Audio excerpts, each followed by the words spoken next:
Kunjani ekuseni?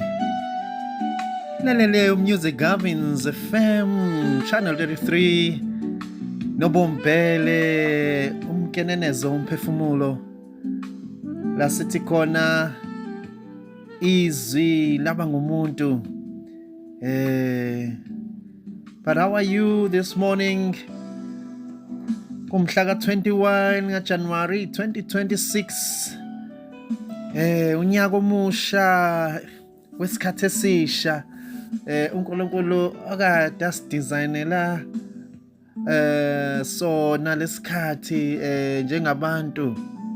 La abantu bebuyela back to ayebabeke khona endaweni yokulunga, endaweni yokubusa ekulungeni, endaweni la umuntu efeza khona icebo likaNkulunkulu, aware about icebo likaNkulunkulu, aware about i-presence kaNkulunkulu empilweni yakhe. Ngoba kubalekile ukuthi wazi ukuthi uNkulunkulu unathi, and kubalekile ukwazi ukuthi uNkulunkulu uzohlala nathi as long as sisela emhlabeni. Ngeke asishiye because ulindile inkazimulo yakhe. So uyaye ukuthi siveze inkazimulo kaThixo, uNkulunkulu wethu umdali odale esidalile sonke. Lalele Music Gavins FM Channel 33 with Bombele, the sound for your soul. It's the 21st of January 2026. Time is 7:10 ekuseni. Good morning drive la sithi khona izwi laba ngumuntu.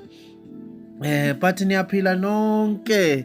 Hey my God, uNkulunkulu usigcinile. Hope niyaphila in America, Asia, Europe, nase-Africa. uNkulunkulu I know ukuthi uyakhuluma kini. Siyazi lo msakazo ukuthi ulalelwa emhlabeni wonke. It's a global FM. We are sounding umkenenezo, umphefumulo ukuvusa umuntu ukuthi akavuka ukukhanya sekufikile. And angazibukeli phansi, ungayibukeli phansi izinto uNkulunkulu azibeke kuwena. Izinto ayikho into engabalulekile as long as ila emhlabeni iphila. So noNkulunkulu ufakile izinto ezahlukene kithi, zingefani kodwa zonke zibalulekile. Ingakho oh God izulu sigcizelela ukuthi ungazibukeli phansi because uNkulunkulu unephupho elikhulu ngawe. Unephupho elikhulu ngawe futhi uyazi ukuthi impilo yakho izophela kanjani, and because uyana obhalele script se story about your life and uyayazi i-end yaso. So sibhizelana sikhuluma ngesiqalo somuntu kwi-calling yakhe and ne-purpose yakhe, ngoba uma singadili nama-beginnings sizoba ne-challenge ukuthi mase sipha nendawo sometimes kuba nzima but ungazi ukuthi uqale kanjani, and usudinga i-assurance but uthothi awuyisebenzanga i-beginning. Sithanda kakhulu ukugcizelela indaba ye-foundation ngoba iyona e-carry the whole house. Uma wakhe indlu, isisekelo sendlu sibaluleke kakhulu. Kufanele kujulwe kwindlu, kwi-foundation yendlu ukuze usakhiwo sizoba strong. So la kwi-FM sidila kakhulu nalawo ma-parts la umuntu afanele anothise even emnganeni. Siya-encourage abazali ukuthi iy'ngane banothise indlela ey'behave ngayo sencane, and even amaphupho siyibuze iy'ngane ekuseni ukuthi baphupheni, bazoqale besho amaphupho angekho, bezakhela wona, kodwa I know ukuthi khona okunye okuzoqhamuka as ulokhu babuza, because usukwakha lento yokuthi babe aware ukuthi bayama-spirits aphila emhlabeni ngenyama. So fanele babe aware about le mpilo esebenzayo, especially mawulele, umzimba unganyakazi, ulele ebusuku. So fanele babe aware bese bancane, ngoba uNkulunkulu ukuvamisile ukuthi akhulume nathi la silele khona ebusuku ngamaphupho. Jwayelekile impela nje. Lento iqala sisebancane, ubona indlela zamaphupho afika kuwe, akutshengisayo ukuthi kunento uNkulunkulu afuna ukuyiveza kuwe ngawe.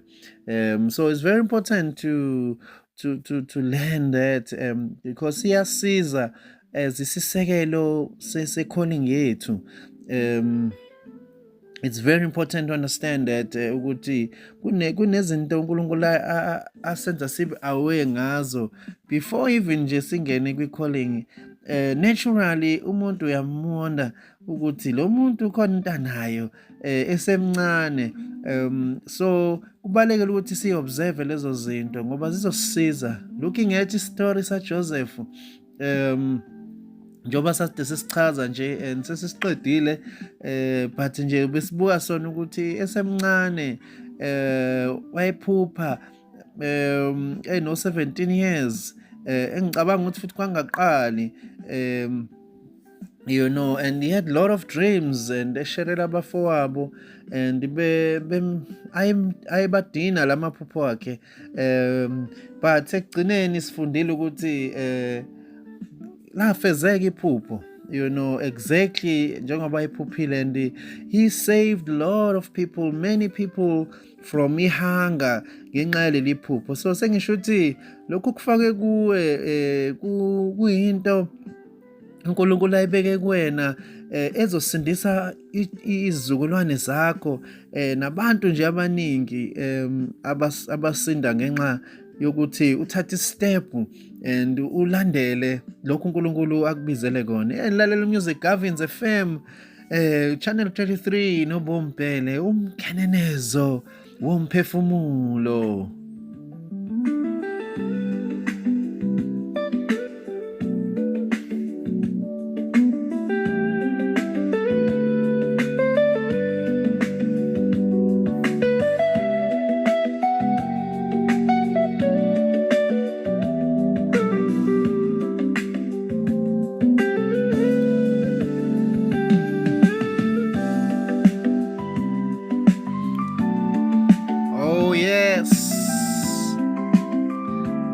Music Gavins FM, channel 33, with Bompele, umkenenezo womphefumulo.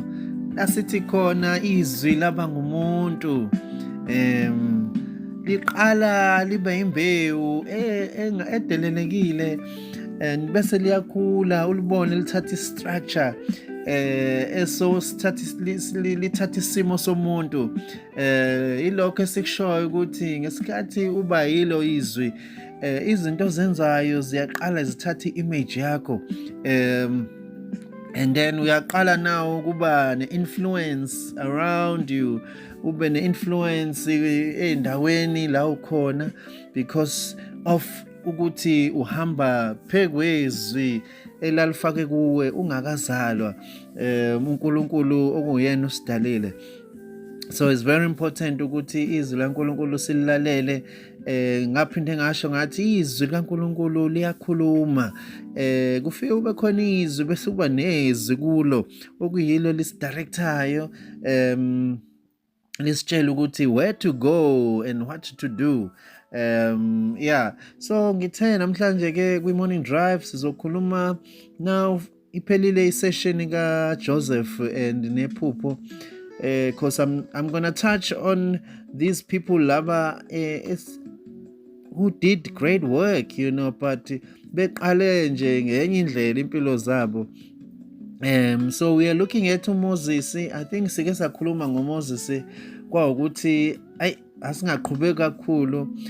Let's go back from ukuthi azabe umsindisi wabantwana Israel eGibhithe kwaqala kanjani, so we sifundile ngoJoseph. But today I want us just to touch a little bit the beginning life of Moses. Eseyumntwana ngoba lezi zinto iqala usewumntwana, actually suke kade zaqala before even uzale suke kade zaqala futhi zaqedwa. So masuzalwa nje usuke usudlala whatever that God has already designed for you. But for the sake of interest, let's begin from the beginning. Ukuthi siyakhumbula ukuthi ke uJoseph ke remember wathi amathambo akhe angangcatshelwa, angahlali mase bephuma eIsrael, bahambe nawo amathambo baye eKhanani kwi-promised land. Ukusho ukuthi uye was aware ukuthi i-destination yakhe or i-destination yephupho ikephi, and you monitor everything. It's very important to monitor everything about your life, because izinto zama-clues ukuthi wazi ukuthi are you still in the call or usudivethile yini, or usu-comfortable kakhulu yini la ukhona. It's very important, because kulula ukuthi umuntu uma esethola izinto ayifunayo ayitshela ukuthi uhambo seliphelile kanti ijourney seyinde, u-end up ukuthi manje useshiya izinto ey'ndaweni ekufanele ngaba ayishiwanga khona, and then sekufanele manje kube khona uzoqala phansi, with the map, and read it again, So we have to be very careful as siphila kulesikhathi manje ukuthi izinto zethu zibe clear ukuthi where we going and what God said to us. It's very important, because iyona nto that governs us, that drives us, kulolu hambo. Yes, ndalele umsakazo Music Gavins FM channel 33 nobumpele umkenenezo umphefumulo. Okay, let's khulumeke manje ngoMoses. Siyakhumbula ukuthi ke bashona-ke nawo Joseph Joseph nabafowabo bashonele khona eGibhithe, abanye babo i-generation yakhe impela nje uJoseph. And then kwase kuba uNkulunkulu nje uvele enza izinto nje ey'mangazayo, ngoba sesithola lana ukuthi sekuba khona i-couple from uLevi eyashada. uLevi omunye umntwana kaJakobe, or part of Israel, umntwana Israel, uJakobe. So ifamily iline yakhe ke, so khona bashada-ke, and ngalesikhathi kanti sekuzoba khona inkosi entsha, because yayingamazi uJoseph, I think wayeseshonile, so yayingamazi uJoseph. So yamangala yona ibona nawu lesizwe esihlala eseGosheni, I think indawo abehlala kuyo.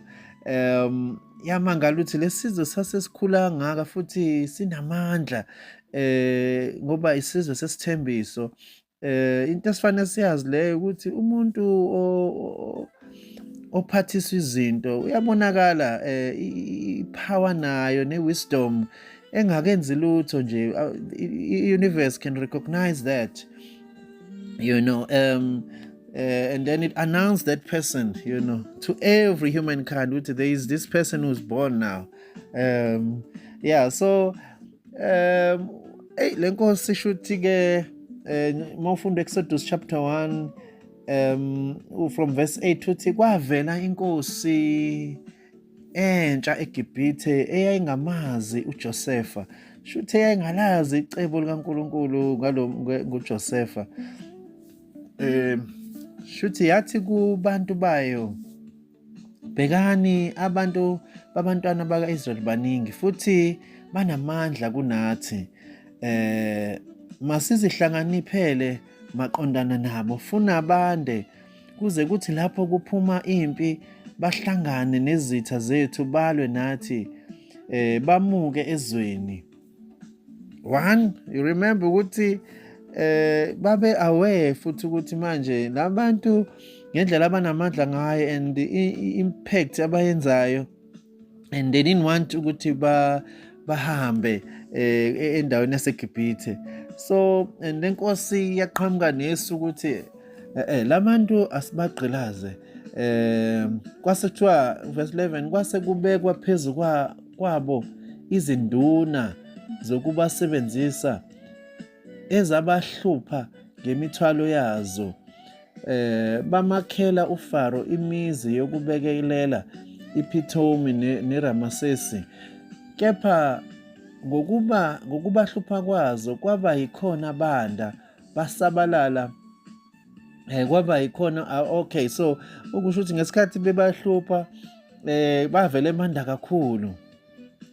Amandla ezwi kaNkulunkulu elikuwe ukuthi ungesabi when things zengathi ziyakucindezela, lezi zinto zikwenza ukuthi wande, ziyakufaka impela kwidiphu, zikwenza ukuthi ube strong, actually zakhe impande when these things happen. Ingakho abantu abaphumelele abasaphumelele namanje unga-check iy'mpande zabo ukuthi zigxile kanjani phansi, u-check ama-foundations ngoba remember ukuthi isakhiwo the more sifakwa izinto the more sishona phansi. So izinto ey'phresayo uzizwa ngathi ziyakupressa, lezo zinto zizokwenza ukuthi uqine and zikucheck ukuthi i-foundation yakho is-strong kangakanani. Because labantu abaka-Israyeli babekhelwe from i-promise and uNkulunkulu ekhulume kubo, so into yabo kwayithi makuthi bayahlushwa bavele bakhule kakhulu bande and kwabawarisha kakhulu futhi nalokho-ke manje abaseGibhithe. Remember ukuthi lesibonakaliso le ndaba it's not about ukuthi iGibhithe noIsrael, but it's about understanding i-calling yakho njengomuntu, ukuthi umuntu kuma kanje empilweni. Umuntu kunesikhathi la into uNkulunkulu ayifake kuwena kube ngathi iyagqilazwa, ufile ngathi iyagqilazeka, but leyo nto isuke iqiniswa nokuthi futhi ithole amandla okuphuma kuleso simo, and ukuze na next time olandelayo naye akwazi futhi ukuthola i-step sokuthi aqhubeke, you know. Naleli music Gavin FM channel 33. Oh my God, with Bombele, the sound for your soul, umkhenenezo umphefumulo. So ilokho kubalulekile kakhulu ukuthi sikwazi ukuthi uma sihlushwa asihlushwa ngoba sizofa, but sihlushela ukuthi sibe strong and ukuze simultiply, you know, because on the other side uzobona amandla ukuthi hey yazi sengikwazi ukwenza izinto ezikanje, but ubungeke uzuyithole nje from nothing. You had to go through stuff, you know, and learn and wisdom and find wisdom. Ngiyaqhubeka indaba ithi-ke benza ukuphila kwabo kwamunyu ngemisebenzi esindayo odakeni nezitinini nangemisebenzi yonke yasendle. Yebo, bonke imisebenzi yabo ababe bakhonzisa ngayo. Inkosi yaseGibhithe yakhuluma kubabelethisi bamaHebherukazi, igama lomunye wabo linguShifira, elomunye linguPuwa. Yathi nxa nibelethisa amaHebherukazi niwabona esesihlalweni sokubeletha, uma kuyindodana anoyibulala, kepha uma kuyindodakazi iza kuphila. you know, it was a second strategy now ngoba lesi sokuthi babagqilaze sasingasebenzi ngoba sasibandisa. Wasekhetha ukuthi okay, ngoba siyazi ukuthi umuntu wesilisa uyena ophethe imbewu, so wayesethi akubulawe-ke ama-sources embewu ukuze le sizwe singaba baningi. Bacabanga ukuthi kwenziwa ukuthi kukhona amadodana, bengazi ukuthi kune-supernatural power eyayisebenza behind, because kunamandla angaphezulu komcabango yethu kuleli zwi uNkulunkulu alikhulumile kithi. Kwenzeka izinto that you don't even can't even conceive, you know, kuma thoughts akho, because it's above you, you know. So they had to kill iy'ngane, and uNkulunkulu futhi bese ebahambela phambili kulabo ababebelethisa. Wavele wabapha nje i-wisdom ukuthi bavele bathi kuFaro, sithi masifika thina sifike sebezela abantwana lamakhosikazi. So babeletha bona fast ngendlela abayiyona bayibelethisa. So it was a very clever and wisdom eyenze ngoba kuthiwa ngenxa yokuthi babesaba uNkulunkulu, they could recognize ukuthi there was God's plan in this child ezozalwa, you know, ezokwandisa isizwe. So and then uMoses-ke wazalwa ngaleso sikhathi, and umthatho bamthatha bayomfihla, because kwase kuthiwa zonke iy'ngane ayithathwe-ke iphonswe kwi-Nile River. You know, it was a very tough time. So ubuke ukuthi icebo laNkulunkulu like liqale ngathi izinto ngeke ziye ndawo, but uma usufunda-ke nje usubona ama-miracles ezibehamba ezwini, be-obeya whatever uNkulunkulu akushoyo, sibona amandla out of lokuhlupheka okudlule khona uMoses. Yeah, bekusayi-intro for this afternoon morning drive.